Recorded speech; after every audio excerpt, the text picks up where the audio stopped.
All right, hey everyone, I'm 10 Tampa Bay Chief Meteorologist Bobby Deskins. Everybody wants to know, where will Lee go? Where's it going to hit, right? Will it hit anything, at least directly? That's a good question as well, too. Now, if you know anything about tracking hurricanes, you know these things can move a little bit. So today I just want to show you a brief rundown of the models, a couple cool looks at them. It's going to be kind of statistical, right? But it gives you an idea of what the models are showing. And in any circumstance, especially this one, when a hurricane is required to curve, so that's what the forecast is calling for now, kind of northwest and then curve to the north, it's got to slow down and make that turn. That can give you a lot of uncertainty. So let me show you what that looks like here in the forecast models. First, let's just go ahead and let's talk about the storm itself. So woke up this morning to look at this thing, and man, oh man, it was 165 mile per hour sustained winds, gust of 180. The eye wall was just incredible, but you can see that has really kind of filled in here. Let me zoom back out. It's really filled in here. And the winds are now down to 155 sustained. The forecast from earlier this morning was calling for 180 mile per hour winds later today.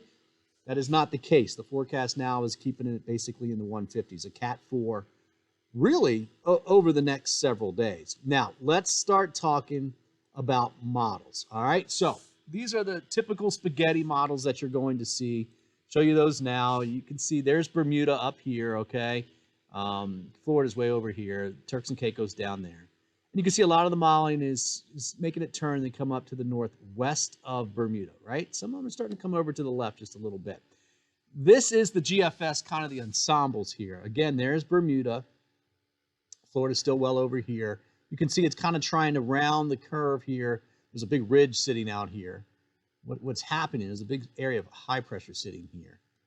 And once that area breaks down, it's going to allow this thing to curve up and go around it. So this thing will float underneath and come up and go to the northeast. That's what's controlling this thing, right?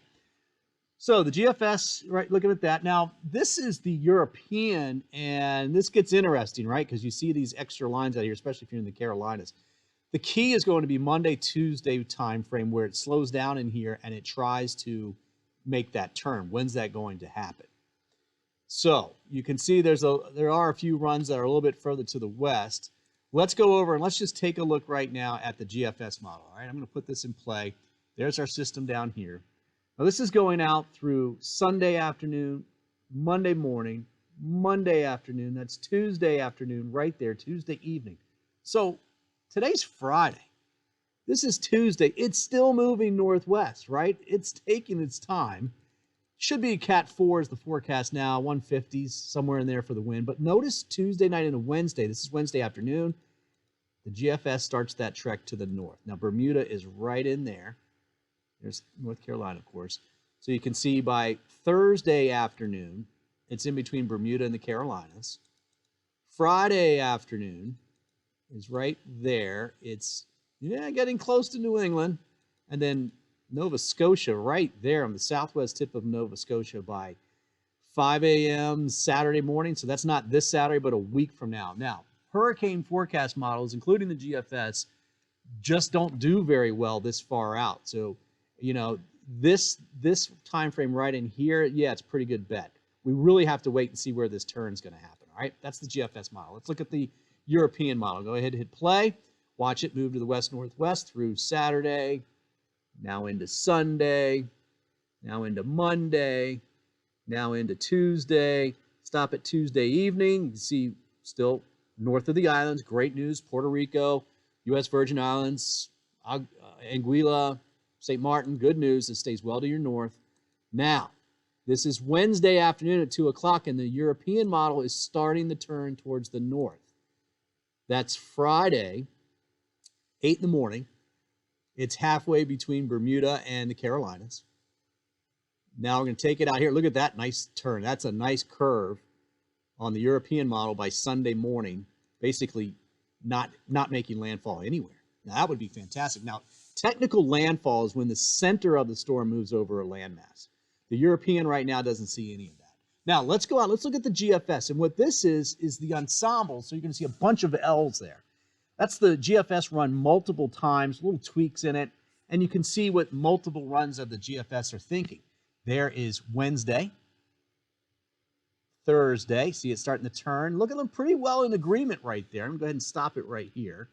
This is Friday night. And look, something is back here, something is up here. So just this is the nature of forecasting. The further you go out in time, the more uncertainty that there is, right? That's the GFS. Let's go ahead and take a look at what the European model shows. You can see this here, keeping clear of the Northeast Islands there. Great news for Puerto Rico. This right here is Wednesday morning, Thursday, Friday, Saturday. Now look at the spread. See how spread out these L's are all over the place? But what you want to see here is most of these are offshore, right? I'm going to back it up just a little bit here because Bermuda, let me get out here. Bermuda is right here. So the European is closer to Bermuda than anything else, right there. Bermuda is right about in here. All right, so the European's been further east than the GFS all along. Again, I'll put this in play, and you can see it tries to take it up towards Nova Scotia, maybe a little further east than that. Now, before I let you go, I want to show you this. This is a really cool site. Tomer Berg's a PhD student. This is Arctic, som.ou.edu. I mean, check this thing out. This is all of the ensembles. He calls it the super ensemble, kind of put over top of each other. So I'm going to go ahead and run it out. Now, look, that is most of the modeling suggesting that this thing turns. In fact, there's not very many models at all that even get in to the Turks and Caicos. And I'm talking not only models, but runs of the models. So the green line there is the GFS. The red line is the European. And the blue line here, which is the UK Met, it doesn't even go out that far in time. But look, here's the bottom line. You see this area that's circled? That's where the majority of them have this storm, okay? So if you're watching along the East Coast, if you're watching from Florida, you see the cone, the hurricane cone from the Hurricane Center. Basically, let me pull that up for you. That just basically, right now at least, is moving to the northwest, right? So people are waking up and they're seeing this cone and they're going, man, and they're hearing how strong the storm is, like this is coming straight for the U.S. Well, not necessarily, right? The models are showing us that it's trying to recurve. Now, another site that he links to, and this is really cool. This kind of shows you the changes. Let me see if we're getting any data yet. Let me back up here. So this is the GFS ensemble, the same kind of thing I was showing you there, right? Here's the European. You see most of it thinking it's going to recurve. Now the UK Met, yet granted, it's got a couple things down here in the Turks and Caicos, but by and far it still has the recurve, right? And this is right near the end of the model, so I would expect it to be kind of out there a little bit. Let's go and do the Canadian. You can see the Canadian does the turn, a few of those there. The key with this, the further west it goes, likely the weaker that it is. Now, look at this. This is the latest forecast for intensity. So this thing was forecast to be well over a Cat 5. Almost all of the models now keep it a Cat 4. A couple briefly will bring it back up, but most of them, and keep this in mind, this is when it's going by Bermuda, in between Bermuda and North Carolina. They're weakening it, Cat 4 for the most part, maybe to a Cat 3 at that time. So there's going to be shear on it. There's going to be cooler water underneath it. So we're talking that time frame of next week when it's starting to move to the north, and you can see what it's doing there. Now, this is what I really like to see. So stay with me here for a second. The darker line here is the latest run of the particular model. This is the GFS. So you can kind of see where it's trending with itself. So it's a little, look down over in this area right here, you can see it's a little bit west, but not by much, right? Okay, that's the GFS. Here's the European. European, the X's, by the way, is where it's been, okay? The European, look at that. European had it coming farther to the south and west, and now it's kind of straight up in the middle, and the latest run is actually a little closer to Bermuda. There's Bermuda right there. There's that, all right? The UK Met, look at it, had some runs way out here. So those runs that we're seeing are older runs. The newer runs, look at this. It's further to the north.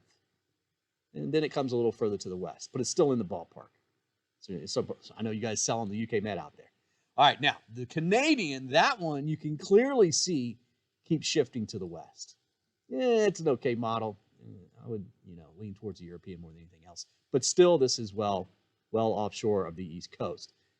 Let's do the H-Wharf. You can see basically pretty well good agreement here. This is a H-Mon, kind of a version of the H-Wharf that we've got here.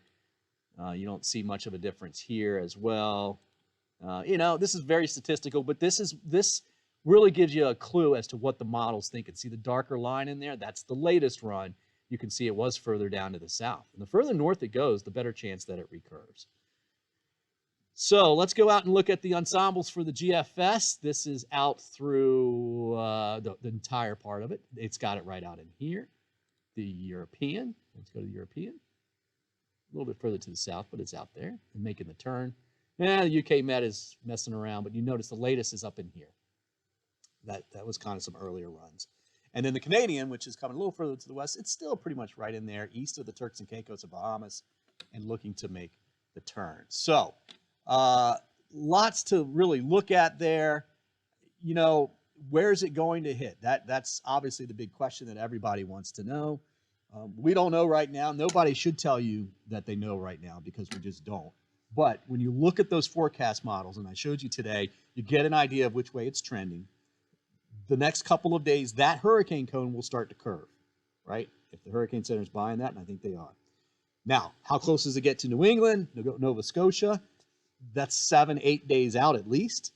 The time frame for really trusting models is well, really 3 to 5 days, but 5 to 7 days start to get a little bit more agreement. The problem in this situation is that curve. This thing's going to slow down, and then it's going to turn and curve to the north. And that can take time, and that can shift the track west or east at that particular time. So that's where we're at right now. I want to show you that today because what I'm going to keep doing, obviously, is keep updating you with this, and then you'll see the trends yourself in the forecast models, and you'll kind of get an understanding of what we're thinking. But at least the good news is right now that it looks like it will stay a little bit weaker than the 180-mile-per-hour winds that it was forecast to have. That was a forecast for later today from earlier this morning. Now it's down to basically keep it in the 150s as a Cat 4.